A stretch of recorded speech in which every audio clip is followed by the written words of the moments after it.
જે સત્તા પક્ષના નેતાઓ જે વ્યક્તિને પપ્પુ કહીને ચીડવતા હતા એ વ્યક્તિ હવે દક્ષિણ ભારતમાં પોતાની સત્તા જમાવીને બેઠું છે, જ્યાં સત્તા પક્ષના નેતાઓએ પગપસારો કરવો પણ એક લોઢાના ચણા ચાવવા બરાબર થઈ જાય છે। અને જો હાલમાં વાત કરવામાં આવે તો કર્ણાટકમાં એક કોંગ્રેસ નવા જૂની કરવાના મૂડમાં છે, મોટો ખેલ પાડવાના મૂડમાં છે। તે જ અંગે વાત કરીશું આજે આ વિડીયોમાં। નમસ્કાર, સ્વાગત છે આપનું ક્રાંતિ માર્ગમાં અને હું છું મિક્ષુ ઠક્કર આપણી સાથે। દક્ષિણ ભારતના 5 રાજ્યોમાંથી 4 રાજ્યોમાં કોંગ્રેસની ખુદની અથવા તો ગઠબંધનની સરકાર છે અને તેના પાછળનું કારણ એ છે, જેમાં રાજકીય નિષ્ણાંતો એવું કહી રહ્યા છે કે રાહુલ ગાંધી દ્વારા જે સૂઝબૂછતાથી રાજકીય નિર્ણયો હવે લેવામાં આવી રહ્યા છે એ મુખ્ય કારણ બતાવવામાં આવી રહ્યું છે, જેને લઈને હવે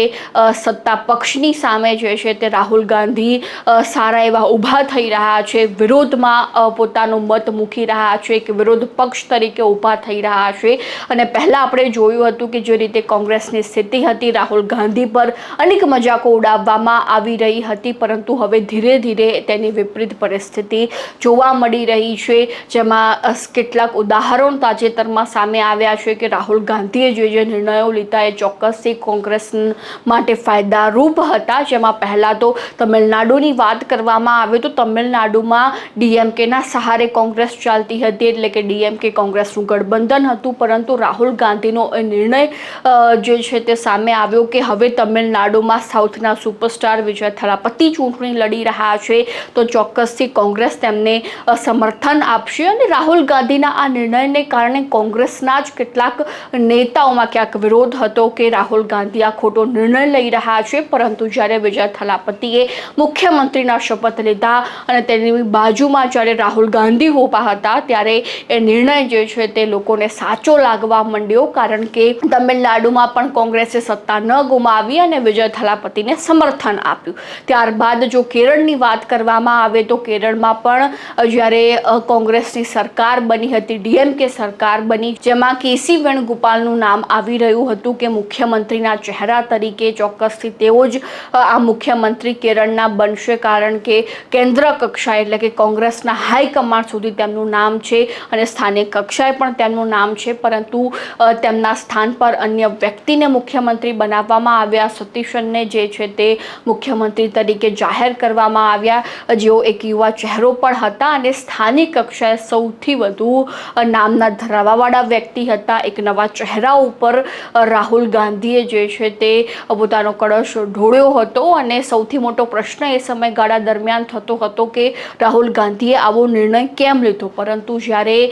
તેમના સંગઠનની વાત કરવામાં આવે તો સૌથી વધુ મજબૂત સ્થાનિક કક્ષાએ સંગઠન તેમનું જોવા મળ્યું, યુવા ચહેરો પણ તેમનો જોવા મળ્યો। ત્યારબાદ સૌથી વધુ જો કર્ણાટકની વાત કરવામાં આવે તો ચર્ચિત મુદ્દો હાલમાં સમગ્ર દેશમાં બની ચૂક્યો છે કે હવે કર્ણાટકમાં નવા જૂની કરવાના મૂડમાં કોંગ્રેસ દેખાઈ રહી છે। જે રીતે હાલમાં કર્ણાટકમાં સરકારની વિરુદ્ધ એટલે કે એન્ટી ઇન્કમ્બન્સી ના કેટલાક દ્રશ્યો સામે આવતા હોય છે અને સિદ્ધારમૈયા જે હાલમાં મુખ્યમંત્રી છે તો ગુરુવાર સુધીમાં એટલે કે આવતીકાલ સુધીમાં તેઓ મુખ્યમંત્રી પદ પરથી હટી શકે છે અથવા તો હટાવી શકે છે, તે રીતની સ્થિતિ હાલમાં દેખાઈ રહી છે। તેના પાછળનું કારણ એ છે કે એન્ટી ઇન્કમ્બન્સી એટલે તેને ટાળવા માટે કરીને કોંગ્રેસ પહેલાં જ ચેતી ચૂકી છે અને તેમને મુખ્યમંત્રીને કહી દીધું છે કે અમે તમને રાજ્યસભાના સાંસદ બનાવી દઈશું, કેન્દ્ર કક્ષાએ મોટી જવાબદારી આપી દઈશું, ઓબીસી ચહેરા તરીકે ઊભા રાખીશું, એટલા માટે તમે હવે મુખ્યમંત્રી પદ પરથી રાજીનામું આપી દો, આપણે અન્ય વ્યક્તિ એટલે કે ડીકે શિવકુમારને જે છે તે મુખ્યમંત્રી બનાવીએ। એવા સંકેતો હાલમાં દેખાઈ રહ્યા છે કે ડીકે શિવકુમાર એ મુખ્યમંત્રી બની શકે છે કર્ણાટકથી। જો કે એવા પૂરેપૂરા સમાચાર તો સામે નથી આવ્યા, પરંતુ એંધાણ ચોક્કસથી દેખાઈ રહ્યા છે અને એવા પણ સમાચાર હતા કે કોંગ્રેસ એટલે ખાસ કરીને રાહુલ ગાંધીએ શિવકુમારને વચન આપ્યું હતું કે તમને એક સમયે મુખ્યમંત્રી ચોક્કસથી બનાવીશું, એટલે હવે એ સમગ્ર ચહેરા તરીકે તેઓ ઉભરી આવ્યા છે મુખ્યમંત્રીના। અને બીજી બાજુ જો શિવકુમારની વાત કરવામાં આવે તો સ્થાનિક કક્ષાએ શિવકુમારની જબરજસ્ત પકડ સંગઠન માટે જોવા મળી રહી છે અને એ સંગઠનની જો પકડ મજબૂત હોય તો કોંગ્રેસ જે છે તે છેક સુધી લડી શકે છે, કારણ કે ભારતીય જનતા પાર્ટીએ ધીરે ધીરે કર્ણાટકમાં પગ પેસારો કરવાનો પ્રયત્ન કરી રહી છે. તો તેની સામે લડવા માટે કોંગ્રેસે ચોક્કસથી સંગઠન મજબૂત જોઈશે. જો કે સિદ્ધાર્થ મૈયા પણ એક મોટો ચહેરો છે, પરંતુ કેન્દ્રીય કક્ષાએ તેમને મૂકવાના એંધાણ હાલમાં દેખાઈ રહ્યા છે. હવે આ સમગ્ર પરિસ્થિતિને જોઈને એવું લાગી રહ્યું છે કે કોંગ્રેસ હવે વર્ષ 2029માં જે લોકસભા ચૂંટણી આવી રહી છે તેની તૈયારીઓ અત્યારથી જ શરૂ કરી દીધી હોય કે હવે આપણે માત્ર